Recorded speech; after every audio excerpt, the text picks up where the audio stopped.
10th Maths exercise 1.2. exercise 1.2ல நம்ம என்ன பார்க்குறோம் அப்படின்னா ஃபங்க்ஷன்ஸை பற்றி பார்க்கணும். ஃபங்க்ஷன்ஸ் அப்படின்னா என்ன? the relation f, அதாவது f என்ற relation between two non-empty sets. two non-empty sets என்ன அப்படின்னு பார்த்தோம்னா x and y. அந்த ரெண்டு நான்-எம்டி செட்ல இருக்கிற ரிலேஷனை கண்டுபிடிக்கிறது தான் நம்ம என்னன்னு சொல்றோம்னா ஃபங்க்ஷன் அப்படின்னு சொல்றோம். அதை நம்ம என்னன்னு சொல்லுவோம்? Function from x to y. ஏன்னா ஒய்ல இருந்து எக்ஸுக்கு என்ன ஃபங்க்ஷன், என்ன ரிலேஷன் அப்படின்றத நம்ம பார்க்கறது தான் ஃபங்க்ஷன் அப்படின்னு சொல்றோம். அதுக்கு ஒரு டெஃபினிஷன் இருக்கு. என்னன்னா f is equal to x, y. x, yன்றது ஒரு ரெண்டு நான்-எம்டி செட். அந்த நான்-எம்டி செட்ல இருக்கிற x வந்து belongs to x, y வந்து belongs to f. அதாவது xன்றது ஒரு இதோட ரிலேட் ஆயிருக்கும், அதுல இருந்து y ஒரு இதுல ரிலேட் ஆயிருக்கும்.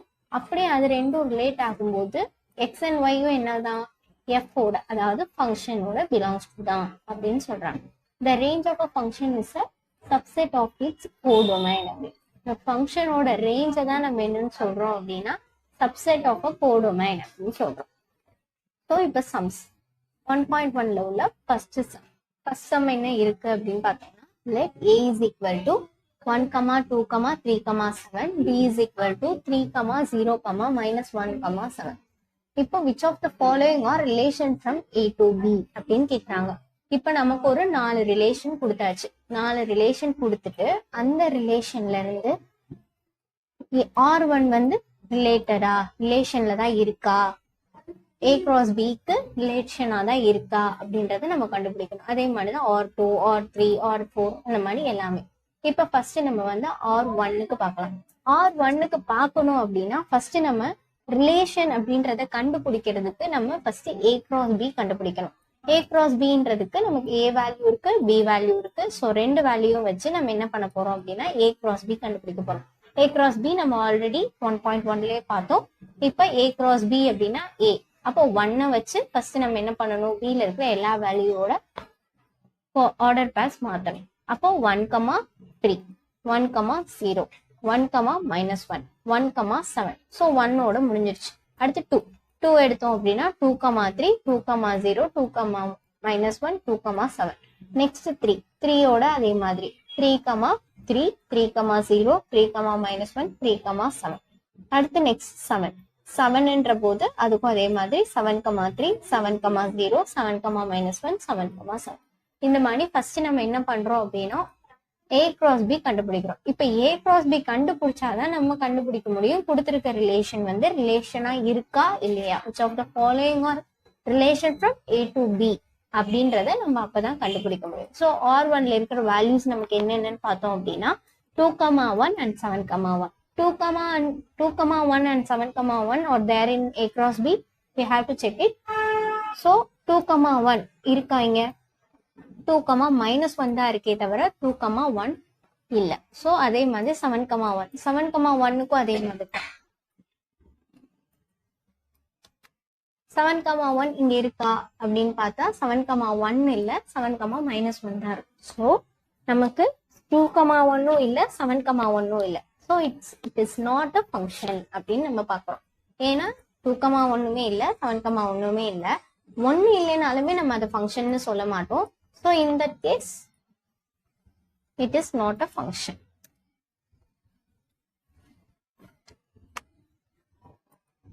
ஸோ நெக்ஸ்ட் என்ன இருக்கு அப்படின்னா ஏன் அப்படின்றத நம்ம இப்போ பார்த்தோம். There is no element of 2, 1 and 7, 1 in a cross b. அதனால it is not a function அப்படின்னு. ஸோ அதே ப்ராசஸை நம்ம இங்க என்ன பண்ண போறோம் அப்படின்னா -1, 1க்கு பார்க்க போறோம். -1, 1ன்றது நமக்கு இங்க இருக்கா? இல்ல, நமக்கு 1, -1 தான் இருக்கு. -1, 1 இல்ல. ஸோ சேம் அதே தான். It is not a function. There is no element of -1, 1 in -1, 1 இல்ல. So there is no element of -1, 1 in a cross b. So next நமக்கு ரிலேஷன் 3ஓட பார்க்க போறோம். ரிலேஷன் 3ல நமக்கு என்னென்ன வேல்யூஸ் கொடுத்துருக்காங்க? 2, -1, 7, 7, 1, 3. இப்ப 2, -1 நமக்கு இங்க இருக்கா? இருக்கு. So okay. 7, 7, 7, 7 இருக்கா? இருக்கு. அதே மாதிரி 1,3 1,3 இங்க இருக்கான்னு பார்த்தோம் அப்படின்னா இருக்கு. ஸோ மூணுமே இருக்கிறனால it is a relation. If it is ஏதோ ஒன்று, இப்போ இங்க 1,3 பதிலாக நமக்கு 1,4 இருந்து அந்த 1,4 இங்க இல்லைனாலும் it is not a relation தான் வரும். ஆனா இப்போ வந்து நமக்கு எல்லாமே இருக்கிறனால we have to say it is a function, it is a relation, sorry. Next R4, fourth relation நமக்கு என்னென்ன வேல்யூஸ் இருக்கு அப்படின்னா 7,-1 7,-1 நமக்கு இங்க இருக்கான்னு பார்த்தோம் அப்படின்னா 7,-1 we have. நெக்ஸ்ட் நமக்கு என்ன இருக்கு 0,3 இருக்கு. 0,3 இங்க இருக்கா? 0,3 இங்க இல்ல. ஸோ ஒன்னு இல்லைனாலும் இது என்னதான், it is not a function. அதுக்கப்புறம் 3,3 இருந்தாலும் 0,7 இருந்தாலும் 0,3 இல்லைன்னா it is not a function. So it is not a relation. There is no element of 0,3 and 0,7 in A cross B. அந்த ரெண்டு இல்லாதனால நமக்கு அதையும் நம்ம என்னன்னு சொல்லி ஆகணும், ரிலேஷன் இல்ல அப்படின்னு தான் சொல்லணும். Next question, let A is equal to 1, 2, 3 etc. 45. 45 அதாவது நேஷனல் நம்பர்ல 1 to 45 ஏன்றதுல வச்சிருக்கோம். Relation defined by is a square of A. ஏன்றதை நம்ம என்ன எடுத்திருக்கோம், ரிலேஷன் வந்து square of A அதாவது range. Write the R as a subset of A cross B. Also find the domain and range of R அப்படின்னு சொல்லியிருக்காங்க. இப்போ ஏன்றதுக்கு ஒரு வேல்யூ இருக்கு. நம்ம இப்போ என்ன பண்ணணும், A cross B A cross ஏவையும் ரைட் பண்ணணும்னு சொல்லியிருக்காங்க. Write R as a subset of A cross B அப்படின்னு இருக்காங்க. அப்ப A cross ஏன்றது நமக்கு என்னது 1,1 2,2 3,3 4,4 இந்த மாதிரியே போய் லாஸ்ட் நமக்கு எது வரையும் வரும் அப்படின்னா 45,45 வரையும் வரும்.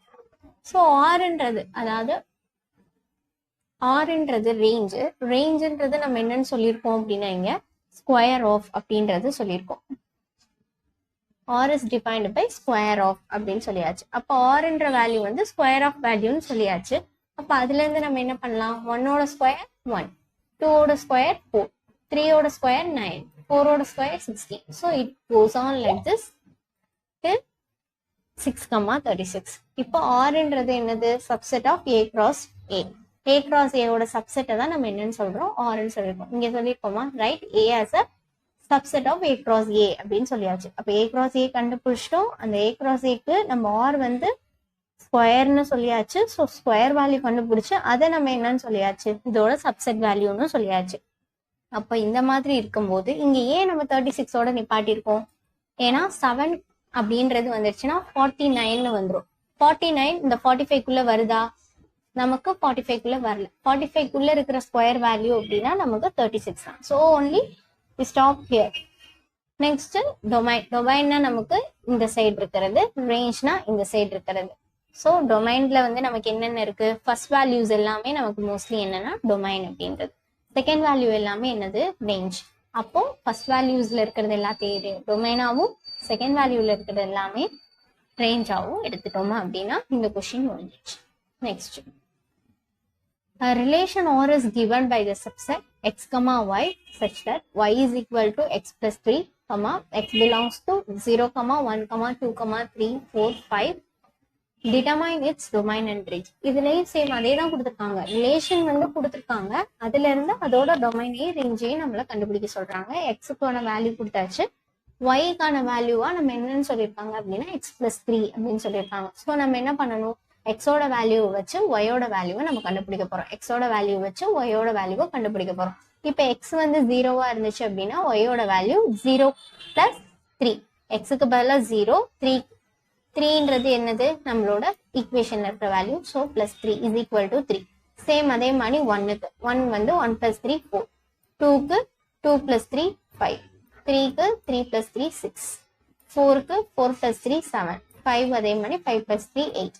ஸோ இதே மாதிரி எக்ஸோட வேல்யூ வச்சு நம்ம ஒயோட வேல்யூ கண்டுபிடிச்சிட்டு அதுக்கான ஆர்ன்றது நமக்கு என்ன, ரிலேஷன் ஃபார்ம் பண்ணியாச்சு. எப்படி, 0வா இருக்கும்போது ஒயோட வேல்யூ 3, அப்போ 0,3. 1ஆ இருக்கும்போது 4, 1,4. 2ஆ இருக்கும்போது 5, 2,5. அந்த மாதிரி நம்ம ஃபர்ஸ்ட் என்ன பண்ணிடுறோம், ரிலேஷன் எடுத்துடுறோம். அதுல இருக்கிற ஃபர்ஸ்ட் வேல்யூவை நம்ம ஆல்ரெடி பார்த்த மாதிரி டொமைன், அதோட செகண்ட் வேல்யூவை ஆல்ரெடி பார்த்த மாதிரி ரேஞ்ச் அப்படின்னு எழுதணும் அப்படின்னா இந்த கொஸ்டின் முடிஞ்சிடுச்சு.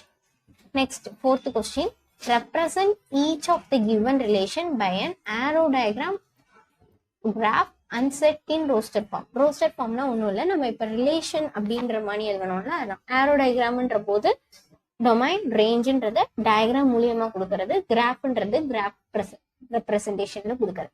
ஃபர்ஸ்ட் கொஸ்டினுக்கான அந்த வேல்யூவை நமக்கு இங்க கொடுத்துட்டாங்க. ஸோ இப்போ x is equal to x belongs டுன்னு சொல்லிட்டு வேல்யூ கொடுத்துட்டாங்க, ஒய் பிலாங்ஸ் டுன்னு சொல்லிட்டு வேல்யூ கொடுத்தாச்சு. அப்போ x belongs to y belongs டுன்றதுக்கு நம்ம ரெண்டுக்குமே வேல்யூஸ் எடுத்துக்கிட்டோம். நெக்ஸ்ட் நமக்கு என்ன இருக்கு அப்படின்னா X is equal to 2y அப்படின்றது இருக்கு. So when y is equal to 1, y வந்து 1 இருந்தது அப்படின்னா எக்ஸோட வேல்யூ என்ன, 2 into 1 2 அப்படின்னு கிடைக்கும். இதே y-ஓட வேல்யூ 2-ஆ இருக்கும்போது 2 into 2 4, 3-ஆ இருக்கும்போது 2 into 3 6, 4-ஆ இருக்கும்போது 4 into 2 into 4 8. ஸோ இந்த ஈக்குவேஷனுக்கு ஏற்ற மாதிரி நம்ம என்ன பண்ணியாச்சு, சேஞ்ச் பண்ணியாச்சு. இப்போ நம்ம எக்ஸ் கமா ஒய்யா எடுத்துக்கணும். ஸோ இப்போ நம்மளோட எக்ஸ் வேல்யூ ஃபுல்லாக 2, 4, 6, 8, ஒய் வேல்யூ 1 2 3 4. ஸோ அந்த இதில் இருந்துட்டு 2 3 4 5, 2 3 4 5 நம்ம இங்கே நம்மளோட எக்ஸ் வேல்யூவை நம்ம போட்டுட்டோம், இங்கே அதோட வேல்யூவும் கொடுத்தாச்சு. இப்போ நம்ம இங்க இருந்து பார்க்குறோம் ஒய் எக்ஸா இருக்கும்போது y 1-ஆ இருக்கும்போது எக்ஸோட வேல்யூ என்ன 2. ஸோ இங்க இருந்து இங்க நம்ம என்ன பண்ணிருக்கோம், ஆரோ டயக்ராம் போட்டிருக்கோம். 2-ஆ இருக்கும்போது நம்மளோட வேல்யூ 4, அப்போ 2-ஆ இருக்கும்போது 4, இந்த ஆரோ டயக்ராம் மாறி இருக்கு. ஸோ 2-ஆ இருக்கும்போது 4, இங்க நமக்கு 3-ஆ இருக்கும்போது 6, 6ன்ற வேல்யூவே நமக்கு இங்க இல்லை. ஸோ நம்ம என்ன பண்ண தேவையில்லைன்னா போட தேவையில்லை.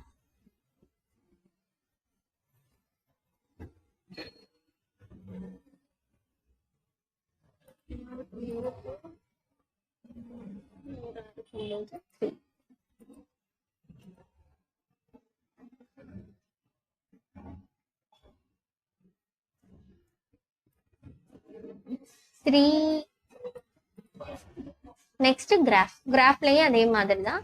நமக்கு இங்க என்ன இருக்கு 2, 1. ஸோ 2, 1ன்றத கிராஃப் மூலியமா நம்ம பிக் பண்ணியாச்சு.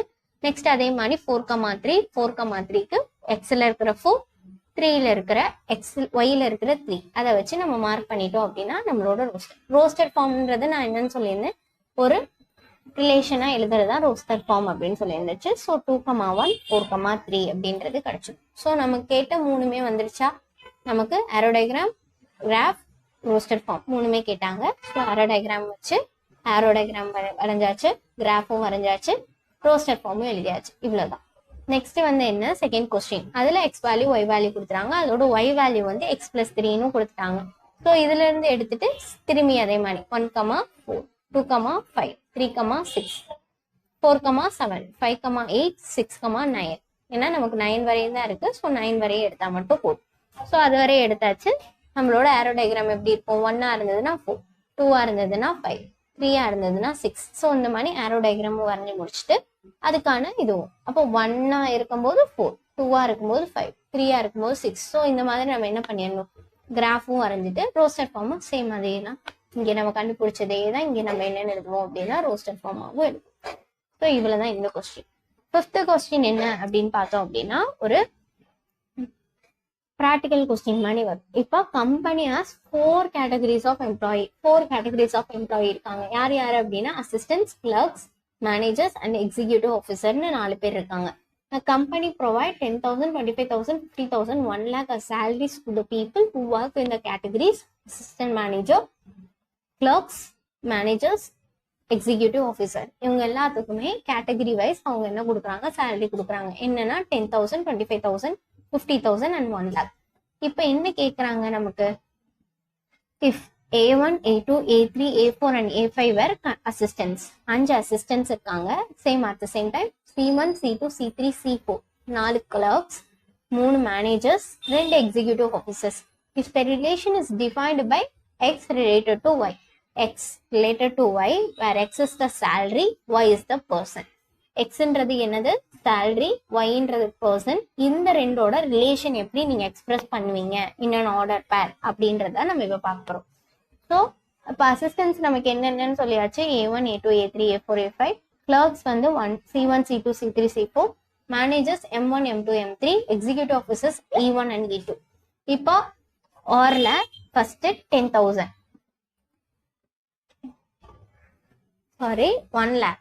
1 lakh வந்து நமக்கு அசிஸ்டன்ஸ் அசிஸ்டன்ஸுக்கு எல்லாருக்கும் 10,000. So assistance A1, A2, A3, A4, A5 இவங்க 3 பேருக்கு, இவங்க 5 பேருக்குமே என்னதான் வரும், சேலரி 10,000 சேலரி வருது. இதே கிளர்க்ஸுக்கு அப்படியே மணி 3 பேருக்கும் 25,000, அதாவது 4 பேருக்கும் 25,000 சேலரி கேட்டகரிக்குள்ள வராங்க. மேனேஜர்ஸ்க்கு எல்லாருக்கும் 3 managers has salary 50,000 and executive officers has 1 lakh. இந்த கேட்டகரி வைஸ் நம்ம என்ன பண்றோம் அப்படின்னா பிரிச்சிட்டோம். ஸோ இந்த கேட்டகரி வைஸ் பிரிச்சிட்டோம் அப்படின்னா அதோட ஏரோ டயக்ராம் இந்த மாதிரி தான் இருக்கும். 10,000ன்றது யார் யாருக்கு போச்சு, 5 அசிஸ்டன்ஸுக்கு போச்சு. 25,000 கிளர்க்ஸ், 4 கிளர்க்கு போயிடுச்சு. 50,000 மேனேஜர்ஸ்க்கு, 1 lakh வந்து எக்ஸிக்யூட்டிவ் ஆஃபீஸர்ஸ்க்கு. ஸோ இந்த ரெப்ரசன்டேஷன்ல தான் நமக்கு என்ன இருக்கும் அப்படின்னா ஏரோ டயக்ராம் இருக்கும். ஸோ அவங்க கேட்ட aero diagram and an order plan இவ்வளோதான். இந்த கொஸ்டின் பார்க்க பெருசா தெரியும், ஆனால் ரொம்ப ஈஸி. ஸோ நம்ம என்னென்ன சேலரின்றதை நம்ம அதுக்கேற்ற மாதிரி பிரிச்சுட்டு அதுக்கான ஏரோ டயக்ராம் மட்டும் வரைஞ்சோம் அப்படின்னா இந்த சமம்